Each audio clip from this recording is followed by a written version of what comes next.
Class 9 আগের দিন যেখানে শেষ করেছিলাম, দ্যাট ইজ কোলয়েডীয় সলিউশন, তার এক্সাম্পলগুলো দিয়েছিলাম বিভিন্ন টাইপের। তারপর থেকে শুরু করব। এটাও বোর্ড ওয়ার্ক খুব কম, খাতা পেন নিয়ে বসো। আমি বলে যাচ্ছি যেগুলো বোর্ড ওয়ার্ক সেগুলো দেখিয়ে দেবো, তবে সেরকম বোর্ড ওয়ার্কের চান্স আজকে যেটা পড়াবো সেটাতেও কম। প্রথম হচ্ছে কোলয়েডীয় দ্রবণের বৈশিষ্ট্য, ক্যারেক্টারিস্টিক্স। টোটাল 7-8টা ক্যারেক্টারিস্টিক্স আছে, আমি 1 নম্বর 2 নম্বর করে বলছি। 1 নম্বর হচ্ছে কোলয়েডীয় সলিউশন বা কোলয়েডীয় দ্রবণে বিস্তার মাধ্যম মানে ডিসপারশন মিডিয়াম, মানে যার ওপর অ্যাকচুয়ালি কোলয়েডিয়াল পার্টিকেলগুলো ভাসমান অবস্থায় থাকে বলতে পারো।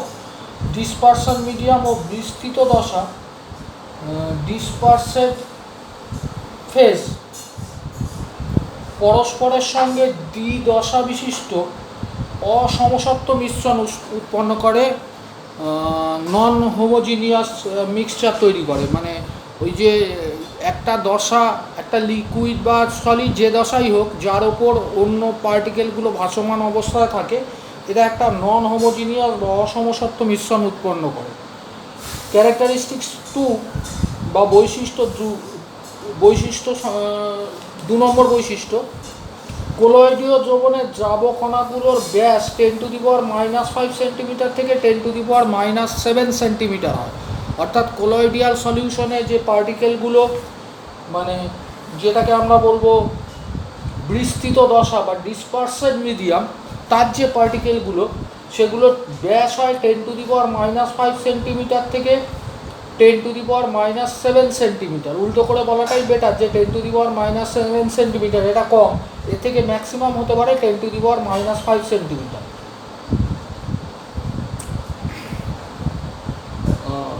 3 নম্বর হচ্ছে, 3 নম্বর না 2 নম্বরের মধ্যেই দেখো যে দ্রাবের কণাগুলোকে, যে পার্টিকেলগুলোকে, ওগুলোকে খালি চোখে দেখা যায় না, নর্মাল ইলেকট্রনিক মাইক্রোস্কোপেও দেখা যায় না, তবে ইলেকট্রনিক মাইক্রোস্কোপ এতে দেখা যায়।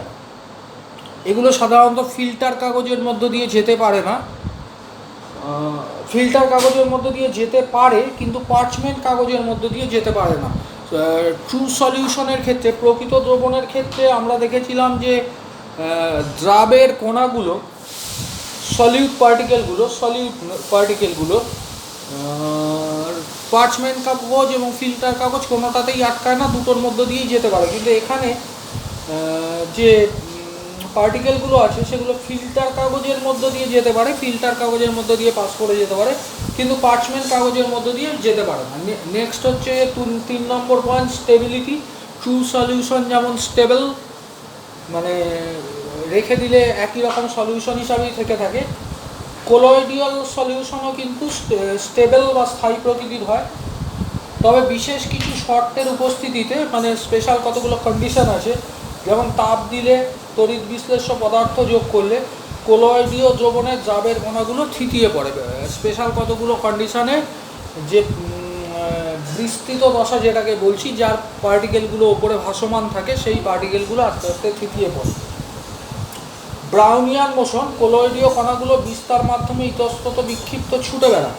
মানে আবার সেই একই কথা, যে ডিসপারসেড ফেজ, বিস্তৃত দশায় যে পার্টিকেলগুলো থাকে সেগুলো অ্যাকচুয়ালি লিকুইডের ওপরে বা বিস্তার মাধ্যমের ওপরে যখন থাকে সেগুলো স্থির থাকে না, ওগুলোর একটা র্যান্ডাম মোশন থাকে, যে মোশনটাকে কোনোভাবেই তুমি এক্সপ্লেন করতে পারবে না যে মোশনটা কোন দিকে হবে। র্যান্ডাম একটা মোশন, যখন যেদিকে খুশি যেতে পারে, এরকম একটা মোশন থাকে। এই মোশনগুলোকে বলা হয় ব্রাউনিয়ান মোশন। ট্রু সলিউশনেও কিন্তু ব্রাউনিয়ান মোশন থাকে। টিন্ডাল এফেক্ট, এটা একটা বিশেষ ধরনের এফেক্ট। কোলয়েডীয় দ্রবণের মধ্য দিয়ে আলোকরশ্মি পাঠালে কোলয়েডের কণাগুলো আলোকরশ্মির বিচ্ছুরণ ঘটায়, ফলে আলোর গতিপথ দৃশ্যমান হয়। এটা খুব ইন্টারেস্টিং। তুমি যদি ওই কোলয়েডিয়াল সলিউশনের মধ্য দিয়ে লাইট পাঠাও, তাহলে লাইটের যে গতিপথটা তুমি স্পষ্ট দেখতে পাবে ওই লিকুইডের মধ্যে, ওই কোলয়েডিয়াল সলিউশনের মধ্য দিয়ে, যে লাইটটা কোন পথে গেছে। এই এফেক্টটাকে বলা হয় টিন্ডাল এফেক্ট। কোলয়েড চিহ্নিত করার এটা একটা বিশেষ পদ্ধতি, মানে টিন্ডাল এফেক্ট যদি দেখা যায় তাহলে অবশ্যই সেটা কোলয়েডিয়াল সলিউশন, ট্রু সলিউশন এরকম হয় না। নেক্সট হচ্ছে 6 নম্বর পয়েন্ট, কোলয়েডীয় কণাগুলির অধিশোষণ ক্ষমতা আছে। কোনো কোনো কোলয়েড কণা পরাতড়িৎধর্মী, মানে পজিটিভ তড়িৎধর্মী আধান অধিশোষণ করে পরাতড়িদাহিত হয়। মানে কোলয়েডীয় যে পার্টিকেলগুলো যেগুলো ভাসমান অবস্থায় থাকে সেগুলো অ্যাবজর্পশন পাওয়ার রয়েছে, বিশেষ করে পজিটিভ আয়নস সেগুলোকে অ্যাবজর্ব করে নিজেরাই পজিটিভ হয়ে যায়। কোলয়েডিয়াল সলিউশনের মধ্যে দিয়ে তুমি যদি ইলেকট্রিক পাস করাও তড়িৎ প্রবাহ করাও, তাহলে আধানগ্রস্ত কোলয়েড কণাগুলো প্রথমে ওরা আধানগুলোকে অ্যাবজর্ব করবে এবং আধানগ্রস্ত কোলয়েড কণাগুলো বিপরীত তড়িৎদ্বারের দিকে চলে যায়। মানে যেগুলো পজিটিভ চার্জকে অ্যাবজর্ব করবে সেগুলো নেগেটিভ তড়িৎদ্বারের দিকে যাবে, আর নেগেটিভ চার্জকে অ্যাবজর্ব করলে পজিটিভের দিকে যাবে। ব্যাপন ধর্ম ডিফিউশন, কোলয়েডীয় দ্রবণের কণাগুলোর ব্যাপন খুব ধীর গতিতে ঘটে, মানে খুব ধীরে ধীরে ডিফিউশন। নেক্সট যেটা রয়েছে সেটা হচ্ছে সাসপেনশন বা প্রলম্বন, তৃতীয় এক ধরনের সলিউশন। আমরা প্রথমে ট্রু সলিউশন পড়েছি, তারপর কোলয়েডিয়াল সলিউশন পড়েছি, তারপর পড়ছি সাসপেনশন। একটি পদার্থের সাধারণত কঠিন, সাধারণত সলিড, অপর একটি পদার্থের মধ্যে সাধারণত তরল 10⁻⁻5 সেন্টিমিটারের অধিক ব্যাস বিশিষ্ট, 10⁻⁵ সেন্টিমিটারের থেকে বেশি ডায়ামিটারের কণারূপে বিভাজিত হয়ে বিস্তৃত থাকে অসমসত্ব অস্থায়ী মিশ্রণ তৈরি করে, তাকে প্রলম্বন বলে। সোজা কথা, এটা অনেকটা কোলয়েডের মতো, কিন্তু এর পার্টিকেলগুলো আকারে বড়।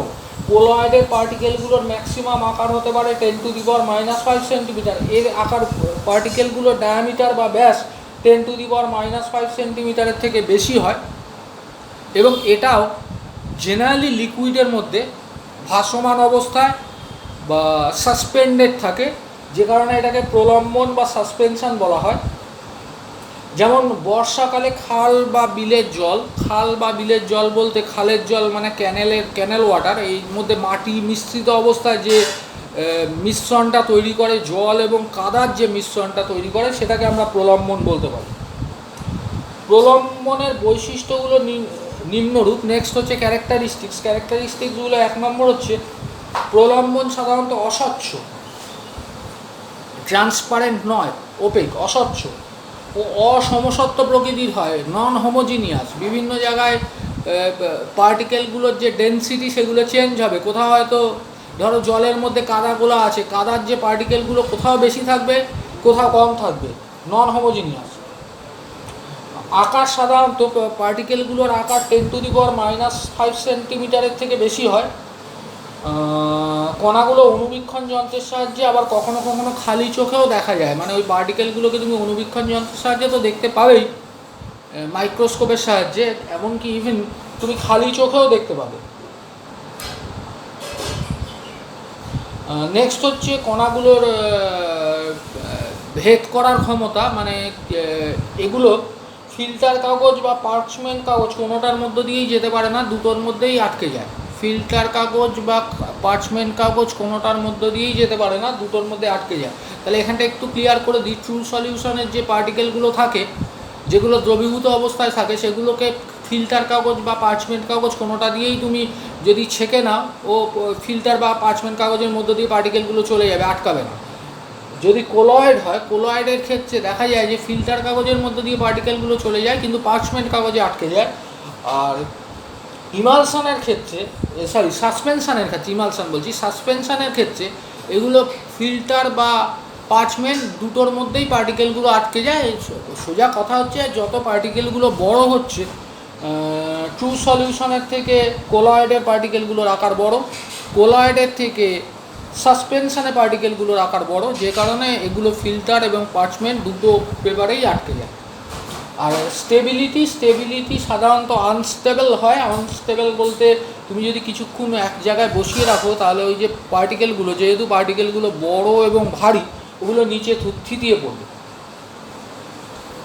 আমি এবার এই একটা চার্ট করছি, এটা একটু দেখো, এই চার্টটা ইম্পর্টেন্ট, তোমরাও করে নাও।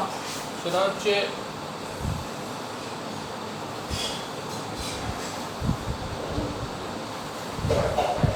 তিনটে কলাম করবে, একটা,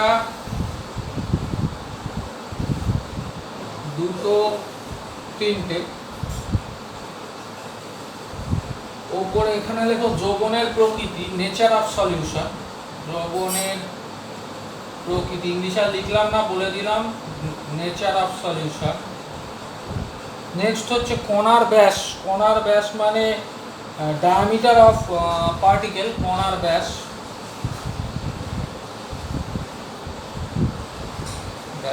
এটা যদি রেডি থাকে তাহলে তোমার আলাদা করতে অসুবিধা হবে না। নেক্সট হচ্ছে উদাহরণ বা এক্সাম্পল। প্রথম যেটা করব সেটা হচ্ছে প্রকৃত দ্রবণ বা ট্রু সলিউশন। ইংলিশগুলো বলে যাচ্ছি আমি। প্রকৃত দ্রবণ বা ট্রু সলিউশন। কণার ব্যাস হচ্ছে less than 10⁻⁻8 centimetre, less than 10⁻⁻8 centimetre. ব্যাসটাকে আমি ডি দিয়ে দিচ্ছি, ডি লেস দ্যান 10⁻⁻8 সেন্টিমিটার। যেমন উদাহরণ হচ্ছে solution of sugar with water, বা চিনির জলীয় দ্রবণ, চিনির জলীয় দ্রবণ। নেক্সট যেটা করবে সেটা হচ্ছে নিশ্চয়ই পরেরটা হবে কোলয়েড, কোলয়েডিয়াল সলিউশন বা কোলয়েডীয় দ্রবণ, বা সোজা কথা, সোজা একদম ছোট কথায় কোলয়েড। কোলয়েড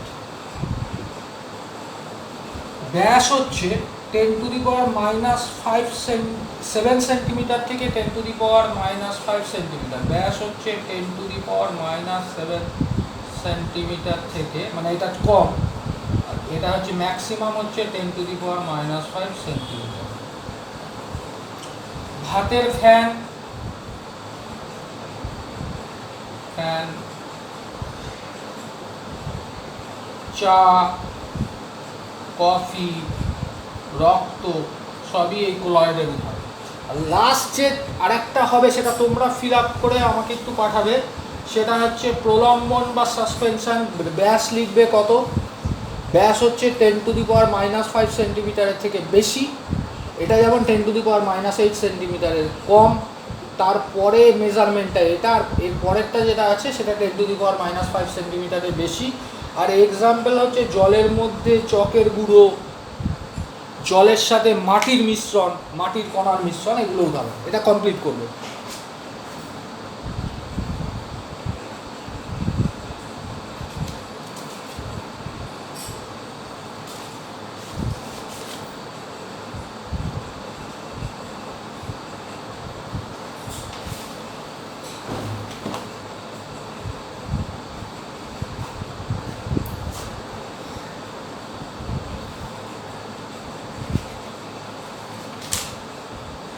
আমরা এবার কয়েকটা বিশেষ ধরনের কোলয়েড নিয়ে আলোচনা করব। তার মধ্যে 1 নম্বর হচ্ছে তোমাদের যে চার্টটা করে দিয়েছিলাম তার মধ্যে 2 নম্বরে ছিল ইমালসান। ইমালসানটা নিয়ে আলোচনা করব। ইমালসানটা হচ্ছে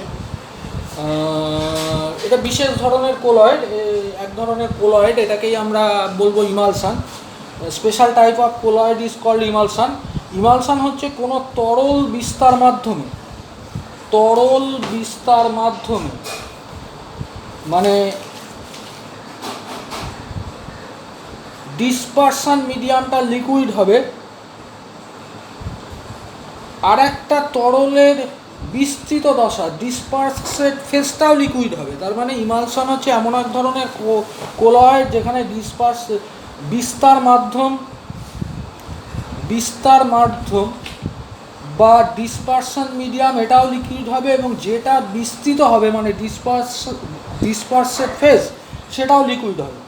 কোনো তরল বিস্তার মাধ্যমে অপর একটি অমিশ্রণীয় তরল পদার্থ ক্ষুদ্র ক্ষুদ্র বিন্দুর আকারে, ওই বিন্দুগুলো 10⁻⁻5 সেন্টিমিটার অ্যারাউন্ড, তাতে ডায়ামিটার হচ্ছে 10⁻⁻5 সেন্টিমিটারের মতো, যে কোলয়েডীয় দ্রবণ গঠন করে তাকে ইমালশন বা অপদ্রব্য বলে। একটু সহজ কথায় বুঝিয়ে দিই, ইমালশনও এক ধরনের কোলয়েড।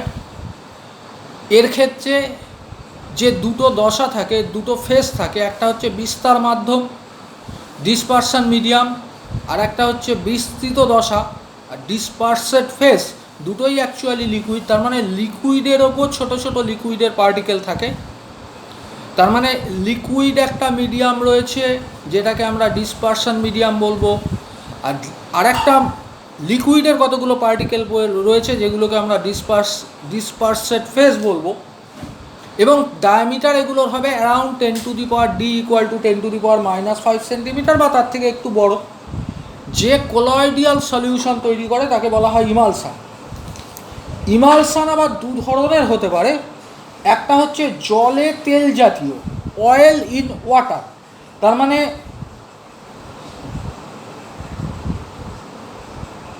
বিস্তার মাধ্যম হবে লিকুইড, বিস্তার মাধ্যম হবে ওয়াটার জল, এবং বিস্তৃত দশা মানে ডিসপার্সেড ফেজ হবে তেল।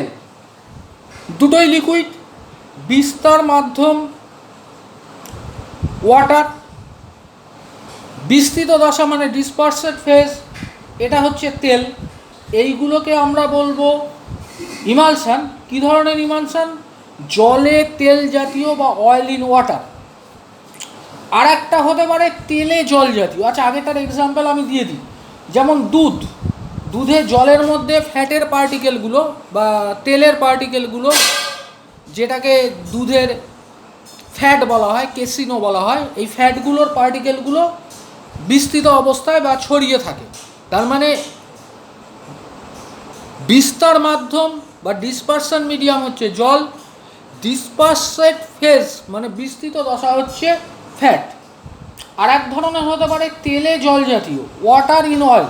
তার মানে ব্যাপারটা ঠিক উল্টে যাবে, অয়েলটা হবে বিস্তার মাধ্যম, তেলটা, আর তার ওপর জলের পার্টিকেলগুলো বিস্তৃত দশা বা ডিসপার্সেড ফেজ হিসাবে থাকবে।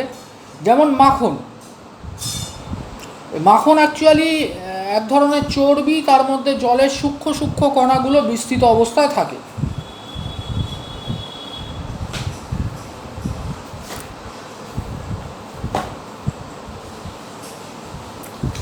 নেক্সট আর এক ধরনের ইমালসান নিয়ে, এই কোলয়েড নিয়ে আলোচনা করব, সেটা হচ্ছে সল, SOL সল। যে সমস্ত কোলয়েডের বিস্তার মাধ্যম তরল, জল কিন্তু বলছি না, তরল, যে কোনো বিস্তার মাধ্যম মানে যার উপর ভাসমান থাকবে সেটা হচ্ছে তরল, এবং বিস্তৃত দশা কঠিন, তাদের সল বলে। তার মানে এখানে আরও ব্যাপারটা সোজা হয়ে গেল যে বিস্তার মাধ্যম মানে যার ওপরে ভাসমান থাকবে সেটা লিকুইড, জলই বলছি না, লিকুইড হলেই হবে। আর বিস্তৃত দশা যেগুলো ভাসমান থাকবে মানে যেটা ডিসপার্সেড ফেজ বলছি, সেগুলো হচ্ছে কঠিন, সল বলে। যেমন ভাতের ফ্যান, গোল্ড সল, রং ইত্যাদি, গোল্ড সল, রং ইত্যাদি। নেক্সট হচ্ছে জেলও এক ধরনের কোলয়েড, এগুলো নিয়ে আগের দিনও আলোচনা করেছিলাম, একটু বিস্তৃত আলোচনা করছি। জেল হচ্ছে যে সমস্ত কোলয়েডের বিস্তার মাধ্যম কঠিন, এবার আবার উল্টে গেল, বিস্তার মাধ্যম মানে যার ওপর ভাসমান থাকবে সেটা কঠিন, এবং বিস্তৃত দশা এবং যেগুলো ভাসমান থাকবে সেগুলো তরল, তাদের জেল বলে। যেমন পনির, জিলেটিন, জ্যাম, জেলি ইত্যাদি। নেক্সট খুব ইম্পর্ট্যান্ট একটা কোলয়েড নিয়ে আলোচনা করছি, এরোসল। এখানে বিস্তার মাধ্যম হলো গ্যাসীয় পদার্থ, আর বিস্তৃত দশা মানে যেগুলো ভাসমান থাকে বা ডিসপার্সেড ফেজ, সেগুলো কঠিন বা তরল আণুবীক্ষণিক মাইক্রোস্কোপিক কিছু পার্টিকেল, মানে খুব কঠিন বা তরলের খুব ছোট ছোট কণা গ্যাসীয় পদার্থের ওপর বিস্তৃত হলে বা ভাসমান থাকলে তাকে আমরা অ্যারোসল বলবো। এই অ্যারোসলের আবার কতগুলো ভাগ আছে। কঠিন অ্যারোসল মানে গ্যাসের মধ্যে যদি কঠিনের কণাগুলো ভাসমান থাকে, যেমন ধোঁয়া। আর তরল অ্যারোসল যদি গ্যাসের মধ্যে গ্যাসীয় মাধ্যমে মানে ডিসপারশন মিডিয়াম যদি গ্যাস হয় এবং ডিসপার্সেড ফেজ বা যেগুলো ভাসমান থাকে সেগুলো যদি তরল হয়, তখন তাকে বলবো তরল অ্যারোসল, যেমন কুয়াশা।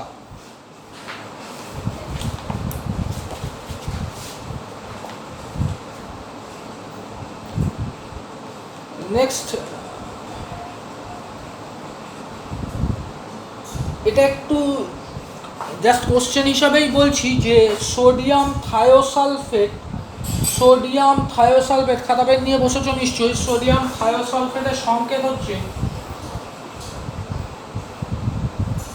সোডিয়াম থায়োসালফেটের সলিউশন সংকেত হচ্ছে Na2S2O3। এটা হচ্ছে সোডিয়াম থায়োসালফেট বলে Na2S2O3। সোডিয়াম থায়োসালফেট থেকে কোলয়েডীয় সালফার কিভাবে উৎপন্ন হয়? সোডিয়াম থায়োসালফেটের লঘু জলীয় দ্রবণ ডাইলিউটেড সলিউশন, সোডিয়াম থায়োসালফেটের লঘু জলীয় দ্রবণ ডাইলিউটেড সলিউশন দ্রবণে ফোঁটা ফোঁটা করে লঘু সালফিউরিক অ্যাসিড যোগ করলে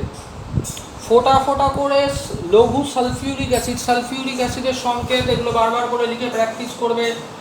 H2SO4 সালফিউরিক অ্যাসিড, ফোঁটা ফোঁটা করে লঘু সালফিউরিক অ্যাসিড যোগ করলে যে সালফারের অধক্ষেপ পাওয়া যায় তাকে বারবার জলে ধুয়ে নিলে, ওয়াশ করলে সালফারের সল তৈরি হয়। তার মানে আমরা সোডিয়াম থায়োসালফেটের ডাইলিউটেড সলিউশনের মধ্যে ফোঁটা ফোঁটা করে সালফিউরিক অ্যাসিড মেশাবো, দেখা যাবে যে সালফার একটা মৌল, সেই সালফারটা অধক্ষিপ্ত হবে, সেটাকে জলের সাথে ধুয়ে নিলে, ওয়াশ করে নিলে আমরা সালফার সল পাবো। এই ইকুয়েশনটা এরকম, ইকুয়েশনগুলো মুখস্থ রাখবে। Na2S2O3, এক সেকেন্ড দাঁড়ান, জাস্ট আ সেকেন্ড।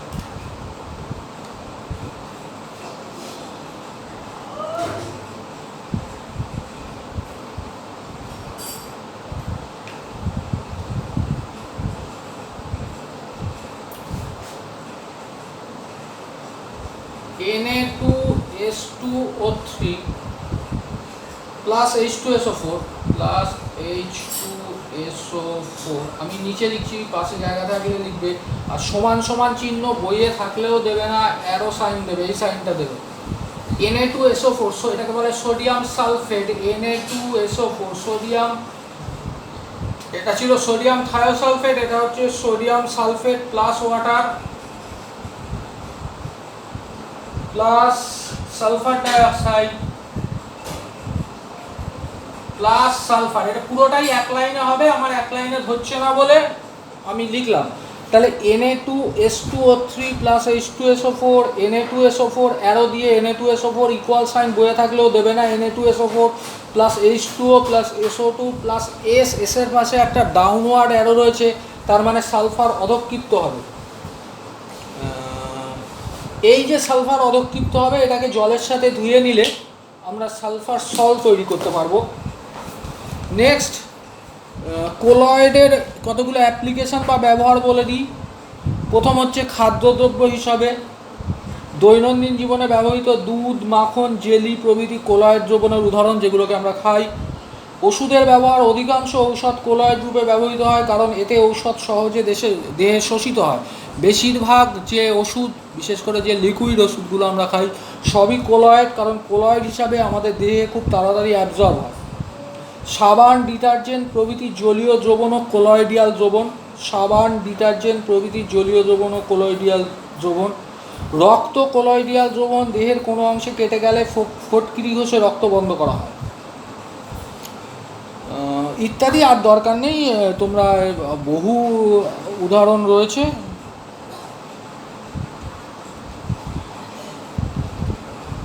আচ্ছা, নেক্সট যেটা তখন বলছিলাম যে কোলয়েডিয়াল সলিউশনগুলো টিন্ডাল এফেক্ট শো করে।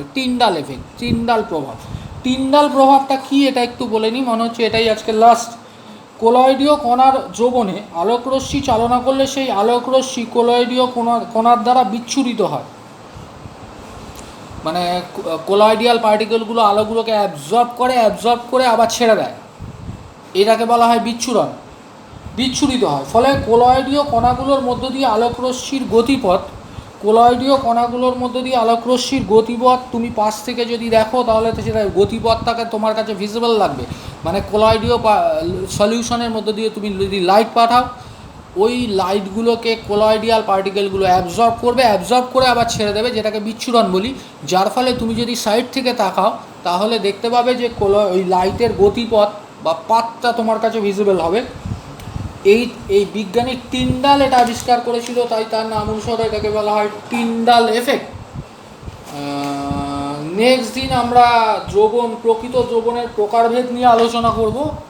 চেষ্টা করব খুব তাড়াতাড়ি ক্লাস নিতে। প্রকৃত মানে নর্মাল সলিউশন, যে নর্মাল সলিউশন, তার different type of normal solution নিয়ে আলোচনা করব। গ্রাফ নিয়ে আলোচনা করব। এই পর্যায়ে কিছু গ্রাফ ট্রাপ রয়েছে যেগুলো নিয়ে আলোচনা করব, যেটা অনেক বেশি ইন্টারেস্টিং। এই আগের যে পার্টটা পড়ালাম পুরোটাই থিওরিটিক্যাল। তাহলে আজকের মতো শেষ করছি। Till then, good bye.